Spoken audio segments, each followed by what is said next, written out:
শীতকালে নিজের hair care রুটিনের মধ্যে আমলকি অবশ্যই রাখবেন, কারণ আমলকি হচ্ছে এমন একটা জিনিস, সব সমস্যার একটাই সমাধান। কিন্তু শুধু আমলকি রাখলেই হবে না, আমলকির সাথে আরো 4টি জিনিসও রাখতে হবে। তো সেই 4টি জিনিস কি আর কতটা কার্যকারী আপনার চুলের জন্য, আপনারা জানলে বন্ধুরা অবাক হয়ে যাবেন। আপনার এই যে শীতকালে আসলে যে ড্যান্ড্রফের সমস্যা হয় না, বা আপনার যে হেয়ার ফলের সমস্যা হয়, বা সাদা চুলের সমস্যা, মানে অল্প বয়সে কম বয়সে চুল পেকে যাচ্ছে, চুল তো পাকবে একটা পার্টিকুলার বয়সের পরে, মানে 40-এর পরে বা 50-এ গেলে।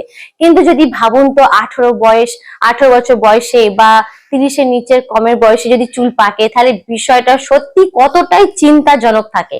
তো এই যে তাড়াতাড়ি যে চুল পেকে যায় যে সমস্যা, বা দেখবেন অনেকে বলে শীতকাল আসছে মানে চুল বাড়া কমে যায়, চুল বাড়ে না, আটকে যায়। তো ভাই আটকায় কেন আটকায়? কারণ বন্ধুরা, আটকানোর কারণ হচ্ছে চুলের মধ্যে আমরা সেই প্রপার নিউট্রিশন আমরা দিই না। শীতের জ্বালাইতে কুড়ুমিতে আমরা প্রপার হেয়ার ট্রিটমেন্ট করতে চাই না। তো সেই জন্য আমরা কি হয়, এই নানান রকম সমস্যা আমরা ভুগতে থাকি। কিন্তু বন্ধুরা বিশ্বাস করুন, যদি সপ্তাহে একবার, প্রতিদিন না, সপ্তাহে একবার করে যদি আপনারা এই হেয়ার প্যাকটি যদি আপনারা অ্যাপ্লাই করতে পারেন, তো আমি যা যা বললাম, যে সমস্যার কথাগুলো বললাম, মানে ড্যান্ড্রফ হোক, বা আপনার হেয়ার ফল হোক, হেয়ার থিনিং হোক, চুল লম্বা হওয়া যে কমে গেছে, বা আপনার যে সাদা চুলের সমস্যা, এই সব সমস্যা থেকে কিন্তু আপনারা মুক্তি পেয়ে যাবেন। So hello friends and welcome to my channel. আমি হচ্ছি আপনার স্কিন কেয়ার এন্ড হেয়ার কেয়ারের বান্ধবী। আমি আপনাকে গাইড করে থাকি নিজের প্রপার এক্সপিরিয়েন্স আর রিসার্চ দ্বারা। তো এক্সপিরিয়েন্সটা তো রয়েছে আর রিসার্চও রয়েছে এই ভিডিওর মধ্যে, যে হেয়ার প্যাকটির মধ্যে যে জিনিসগুলো ব্যবহার করেছি, কতটা ভালো, কতটা খারাপ, কতটা পরিমাণে নিতে হবে, কেন নিতে হবে, কার চুল অনুসারে কতটা কি করবেন, সবকিছু আমি ডিটেলসে বলবো। কিন্তু তার আগে বন্ধুরা, আপনাদের কাছে একটা অনুরোধ রইল, রিকোয়েস্ট রইল, যে এই ভিডিওটি যদি আপনার মনে হয় যে হ্যাঁ অনেক কার্যকারী রয়েছে, অনেক ইনফরমেটিভ রয়েছে, তাহলে প্লিজ আপনারা নিজেদের যে চেনা পরিচিত রয়েছে, নিজের প্রিয়জনের মধ্যে কিন্তু শেয়ার করবেন। আমাদের লাগবে 1 চামচ আমলা পাউডার, 1 চামচ হেনা পাউডার, আর লাগবে 1 চামচ ইন্ডিগো পাউডার। এই 3টে পাউডারকে আমরা শুকনো অবস্থায় প্রথমে ভালোভাবে আমরা মিশিয়ে নেব। এর মধ্যে এখন কিছু দেব না, কারণ শুকনো অবস্থায় ভালোভাবে মেশালে কি হবে, জিনিসগুলো ভালো মিশে যাবে। এবারে বন্ধুরা, যেটা আমি বলছিলাম, যে এই যে আমলা পাউডার, আমরা সবাই জানি যে আমলাকে সুপার ফুড বলা হয় চুলের জন্য। চুলের শক্তি গজাতে, বা চুলের লং স্ট্রং হেলদি চুলের জন্য আমলা হচ্ছে সুপার ফুড। আর হেনা জানি আমরা যে চুলের জন্য কন্ডিশন করে চুলটাকে, চুলের মধ্যে কালার আনে। তো শুধু হেনা ইউজ করলে কি হবে বন্ধুরা, চুলটা লালচে ভাব হবে। তাই তার মধ্যে ইন্ডিগো মেশালে কি হবে, সেই লালচে ভাবটা আসবে না, একটা টিন্ট শেড আসবে, যার ফলে চুলটা কালো হবে। তো এই 3টে পাউডার নেওয়ার কারণটা আপনারা ভালো করে জেনে গেলেন। এরপরে কি হবে বন্ধুরা, পাউডারটি ভালোভাবে শুকনো অবস্থায় মেশানোর পরে উষ্ণ গরম জলে হালকা হালকা ভাবে এইভাবে মেশাতে থাকবেন, যাতে কোনো রকম দলা না থাকে, কোনো রকম লাম্পস গুলো যেন না থাকে। ভালোভাবে এটা ফাটতে থাকবেন ভালোভাবে, একদম এমন ভাবে পেস্টটা করবেন যেন সেই ব্যাটার তৈরি হয়ে যায়, কোনো রকম যাতে কোনো রকমে যেন কোনো দলা না থাকে, কোনো যেন শুকনো না থাকে। তো বন্ধুরা, এই হেয়ার প্যাকটি আপনারা যদি সপ্তাহে 1 দিন ব্যবহার করতে পারেন, তাহলে চুলটার আপনার যে রেজাল্টটা সেটা আপনারা নিজেরাই চোখে দেখতে পারবেন, আপনারা নিজেরাই অবাক হয়ে যাবেন। তো এরপরে আমরা মেশাবো এর মধ্যে নারকোল তেল। আপনার যদি লো পোরোসিটি হয়, তাহলে আপনারা আমন্ড অয়েল ইউজ করবেন, আর আপনার যদি হাই পোরোসিটি হয়, তাহলে নারকোল তেল ব্যবহার করবেন। আচ্ছা, এর মধ্যে নেব আমি অ্যালোভেরা জেল। তো অ্যালোভেরা জেলটা আমি বোরোপ্লাসে অ্যালোভেরা জেল ইউজ করি। তো আপনারা যে কোনো কোম্পানি যদি দেখেন, সেই অ্যালোভেরা জেলটা যদি চুলে ইউজ করা যায়, তাহলে সেই জেলটা ইউজ করতে পারেন, কিংবা যদি আপনারা যেই অ্যালোভেরা যে লিফ পাওয়া যায় না, সেটাও ব্যবহার করতে পারেন। তো যেটা আপনাদের মন পছন্দ হবে। আচ্ছা বন্ধুরা, এবারে আমি বলবো যে এই পেস্টটা এমন ভাবে তৈরি করবেন যেন পুরো গড়িয়ে চলে যেন না আসে, একদম পাতলা ফেলফেলে যেন না হয়।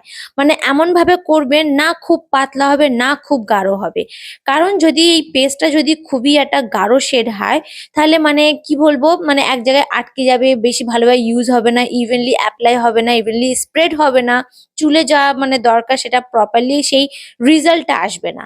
আর খুব পাতলা হয়ে গেলে চারদিক থেকে শুধু গড়াতে থাকবে, মানে দেখতে খুবই বিচ্ছিরি লাগবে। এরপরে বন্ধুরা যেটা আমি নিজেরটা দেখাচ্ছি, যে আমার যে পাকা চুলগুলো এই জায়গাগুলো শুধু উঁকি ঝুঁকি মারে, মানে আশপাশে, মানে যখন আমি কলেজে ছিলাম 18 বছর বয়স থেকে আমার এখানে পাকা শুরু হয়ে গেছে। তো আগে তো আমি ওই যে নূপুর কোম্পানি বা যে ময়ূর কোম্পানি যে হেনাগুলো থাকে সেগুলো ব্যবহার করতাম। তখন ততটা জানতাম না, অতটা বুঝতাম না যে ওইগুলো ডাই ইউজ করা হয়। তো চুলের আমার রফা দফা হয়ে গেছিল, মানে পুরো বলতে গেলে চুলটা পুরো শেষ। মানে চুল কোনোদিন আমি ঠিক তো করতে পারলাম না, কিন্তু চুলে পুরো 12টা বেজে গেছে। তো দেখছি আমার এই সব জায়গাগুলো, আমার চুল পুরো ভিতরে পুরো পেকে যায়, অবস্থা খারাপ হয়ে যায়। তো আমাকে বাধ্য হয়ে এই সব প্যাকগুলো আমাকে ট্রাই করতে হয়। তো রেজাল্টটা দেখি, হ্যাঁ, একটা জিনিস কিন্তু বলবো যে ওয়ান ইউজে কিন্তু আপনারা এই রেজাল্টটা পাবেন না। একটা কনসিস্টেন্সি আপনাকে মেনটেন করতে হবে, কন্টিনিউ এটা এপ্লাই করতে হবে, তাহলেই আপনার রেজাল্টটা পাবেন। কারণ এগুলো হচ্ছে ন্যাচারাল জিনিস, যে লাগালেই যে সঙ্গে সঙ্গে একদম চুল কালো হয়ে যাবে এমনি কিন্তু হবে না বন্ধুরা। কারণ এর মধ্যে কোনো রকম ডাই ইউজ করা নেই যে আপনার চুলকে ইনস্ট্যান্ট কালো করবে। এগুলো একটু ধৈর্য নিতে হবে। আর তার সাথে এগুলো একটু সময় লাগে এগুলো কালো হতে। তো ওভারঅল এই প্যাকটি বন্ধুরা চুলে লাগালে কি হবে, আপনার যে আমি যে প্রথমেই আমি বলে দিয়েছিলাম ভিডিওর মধ্যে, যে চুলে যত রকম সমস্যাগুলো হয়, যে চুল পাকা বা চুল পড়ে যাওয়া বা হেয়ার থিনিং যে সমস্যা, এখন যেটা সব থেকে বড় সমস্যা এখনকার, যেটা যে অল্প বয়সে চুল পেকে যাচ্ছে, কিংবা মানে চুল পড়ে টাক হয়ে যাচ্ছে, মাথা পুরো ফাঁক হয়ে যাচ্ছে, মানে চুল আর মাথায় নেই, চুল পুরো শেষ। তো এই প্যাকটি লাগালে কি হবে, আমি যে পাউডার গুলো ইউজ করেছি, যে ইনগ্রিডিয়েন্টস গুলো ইউজ করেছি, এগুলো সত্যি চুলের জন্য কিন্তু বন্ধুরা একদম বরদান। আচ্ছা বন্ধুরা, এবারে আমি আপনাদের সব থেকে গুরুত্বপূর্ণ কথা যেটা বলবো, সেটা কিন্তু অবশ্যই এটা ফলো করবে, না হলে কিন্তু মানে চুল কিন্তু আপনার 12টা বেজে যাবে। সেটা হচ্ছে যে যখনই এই হেয়ার প্যাকটা ইউজ করবেন, কোনোদিনই কিন্তু জট পাকানো চুলে ব্যবহার করবেন না। সবসময় ভালোভাবে জটটা ছাড়িয়ে নেবেন, ভালো করে চুলটা আঁচড়ে নেবেন, তারপরেই কিন্তু বন্ধুরা এই হেয়ার প্যাকটা ইউজ করবেন। কারণ এমনিতেই এই যে এর মধ্যে যে হেনা আর আমলাটা রয়েছে, এই আমলার মধ্যে একটা কষ ভাব থাকে। তো চুলটা যদি বেশি জট পাকানো থাকে, যদি আঁচড়ানো না থাকে, তাহলে যখন ওয়াশ করবেন তাহলে আরো বেশি জট পাকিয়ে যাবে। তখন তখন দেখা যাবে জট পাকানোর জন্য কিন্তু চুল অনেক পড়ছে। প্যাকটা এপ্লাই করার জন্য চুল পড়বে না, জট পাকানোর জন্য কিন্তু বন্ধুরা চুল কিন্তু মুঠো মুঠো চুল পড়ে যাবে। তাই সবসময় আপনারা মাথাটা ভালোভাবে আঁচড়ে নেবেন, আর আস্তে আস্তে চুলটা ফাঁক করে বেশ, মানে আপনাকে টার্গেট নিতে হবে প্রথমে যে হেয়ার রুটটা। কারণ হেয়ার রুট আমি যেহেতু বললাম যে এর মধ্যে যে আমলা আর আপনার যেই হেনা পাউডারটা রয়েছে, এইগুলো হেয়ার রুটের জন্য, চুলের জন্য মানে এতটাই উপকার যে আপনারা ব্যবহার না করলে আপনারা এগুলো জানতে পারবেন না। তো প্রথমে আমরা হেয়ার রুটটাকে টার্গেট করবেন, তারপরে আপনারা চুলের ওপরে লাগাবেন।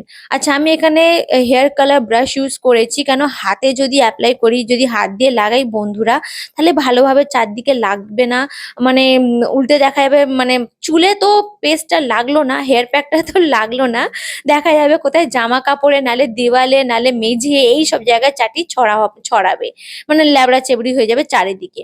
তো এইভাবে হেয়ার ব্রাশটা নিয়ে, হেয়ার কালার যে ব্রাশ গুলো পাওয়া যায়, এই ব্রাশ নিয়ে অ্যাপ্লাই করলে বন্ধুরা কিন্তু ভালো অ্যাপ্লাই করা যাবে। বেশি একদম মানে গাদা গাদা তুলবে না, একবারে অনেকটা তুলবে না, অল্প অল্প করে নিয়ে কিন্তু লাগাবে। এই প্যাকটা লাগানোর সময় কিন্তু কোনো রকমে কিন্তু বন্ধুরা আপনারা তাড়াহুড়ো করবেন না, সবসময় ধৈর্য নিয়ে সময় নিয়ে কিন্তু লাগাবেন।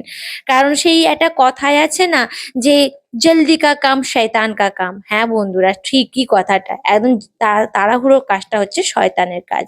তাড়াহুড়ো করলেই কিন্তু ভালোভাবে তো লাগবে না, চুলে আরো বেশি জট পাকাবে।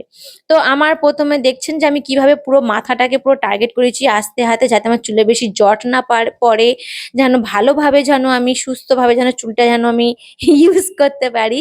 কারণ জট পেকে গেলেই কিন্তু বন্ধুরা আরো বেশি মানে খারাপ হবে, আরো বেশি লাগবে। আচ্ছা যেহেতু এটা স্ক্যাল্প ছিল, তাই আমি হেয়ার ব্রাশ ইউজ করেছিলাম। এবার যে এই হেয়ার শ্যাফট গুলো রয়েছে, এই যে চুলের এইগুলো রয়েছে, এগুলো তো আর ব্রাশ ইউজ করা যাবে না। এবার এগুলো আলতো হাতে হাতে মানে যে হেয়ার প্যাকটা রয়েছে সেটা নিয়ে কিন্তু আমি ভালোভাবে কিন্তু লাগিয়ে নেবো। আর অবশ্যই বন্ধুরা হেয়ার যে টিপসটা হয় এটাকেও কিন্তু ভালোভাবে লাগাবেন, কারণ হেয়ার টিপস কি হয় অনেক সহজে কিন্তু রুক্ষ সূক্ষ্ম হয়ে যায়, তারপরে দুমুখো হয়ে যায়। তো কেন হয়, কারণ আমরা হেয়ার টিপসটাকে আমরা স্কিপ করে দিই, একে আমরা ভালোভাবে যত্ন নিই না। কিন্তু তার ফলেই কিন্তু বন্ধুরা কি হয়, ওই যে দুমুখো বলে, স্প্লিট এন্ডস বলে, সেইটা হয়। তাই ভালোভাবে কিন্তু একদম মানে যে প্যাকটি হচ্ছে একদম রুটস টু টিপ একদম ভালোভাবে কিন্তু প্যাকটি লাগিয়ে নিতে হবে। এই প্যাকটি আপনারা সপ্তাহে একবার করে লাগাবেন বন্ধুরা। আর বন্ধুরা এটা 30 মিনিট ধরে রেখে দেবেন। রাখার পরে বন্ধুরা এটাকে আপনারা মানে জল দিয়ে প্রথমে ভালোভাবে ধুইবেন, মানে যতক্ষণ না জলটা পরিষ্কার হচ্ছে। এমন নয় যে ব্যাস ধুইলেন, ভাবছেন জল তো আছে বাকিটা আমরা শ্যাম্পু দিয়ে নয় ধুয়ে নেবো। না বন্ধুরা, এই ভুলটা হারগিজ করবেন না। আগে প্রথমে ভালোভাবে ধুইবেন, যতক্ষণ না জলটা পরিষ্কার বের হচ্ছে ততক্ষণ ভালোভাবে ধুইবেন। ধোয়ার পরে বন্ধুরা মানে যেটা আপনাদের শ্যাম্পু রয়েছে সেই শ্যাম্পুটা ইউজ করবেন, তারপরে কন্ডিশনার। আচ্ছা বন্ধুরা, আমি আপনাদের কাছে আর একটা টিপস দিতে চাই। সেই টিপসটি হচ্ছে এইটা, আপনার চুল যদি লো পোরোসিটি হেয়ার হয় তাহলে সেই শ্যাম্পুটাকে অবশ্যই কিন্তু জলের মধ্যে মিশিয়ে হেয়ারে লাগাবেন।